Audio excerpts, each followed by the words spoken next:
I bid farewell and adieu to all you Spanish ladies while we take a look at Jaws, released in 1975, half a century old this year. Now, I realise I've reviewed this before, but screw it. It's so damn good, it deserves a second go around. It's my favourite Steven Spielberg picture and one of my all-time favourites, period. It's crazy that Spielberg wasn't even 30 years old yet when he made this. Here he is, just casually busting out something as legendary as this. Fair play to him, and it was only the beginning of a fairly busy career, to put it lightly. In crafting this picture, he and the producers, Brown and Zanuck, were determined to transform Peter Benchley's original story, tailor-made for a B-movie, into an A-level movie. And, well, mission thoroughly accomplished for sure. It's so tightly put together, with help from Verna Field's editing, and it just flows perfectly. Like shark-infested water, if you will. And I feel it holds the attention well of younger, modern audiences. And I'm glad that they jettisoned some plot points from the book like the affair and the mob ties, none of which serve the story. Everything left on the screen, not sacrificed to the cutting room floor, is vital in some shape or form. A key component to this movie's success is undoubtedly our three main leads. Each alone are top grade, but when you put them together, oh man do the fireworks fly. Roy Scheider is Chief Brody, a great hero. A city guy out of his element, afraid of the water, up against a heck of a task, protecting the summer town. And it's so satisfying to see him grow and develop a thicker skin, stepping up to the challenge, winning in the end, with the ultimate of finishers to wrap up one hell of a climax. Richard Dreyfuss is Hooper. Youthful, quippy, fast-talking, short-tempered, and egotistical, but in the end, he contributes with his knowledgeable smarts. Want a pretzel?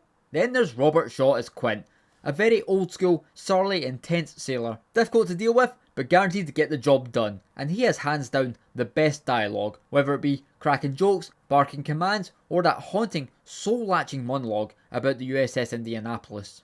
And there's other noteworthy actors on board too, like Lorraine Gray as the wife Ellen, and Murray Hamilton as the scumbag Mayor Vaughn, who's always lying, desperately trying to save his skin for financial gain, refusing to take any sort of reasonable responsibility of this situation. But hey, that's politicians in a nutshell. I swear to God, he is one of the most punchable faces in all of cinema. And shout out to Susan Backlinie as Chrissy, the first victim of the shark. Just a flawless 2-minute heat check, which instantly sets the horror in motion. And yeah, let's talk about the shark, aka Bruce. It was a smart move to keep it hidden out of sight, to only elevate the fear and suspense. Now in reality it was because the mechanical shark barely worked, but Spielberg flipped that negative into a positive here.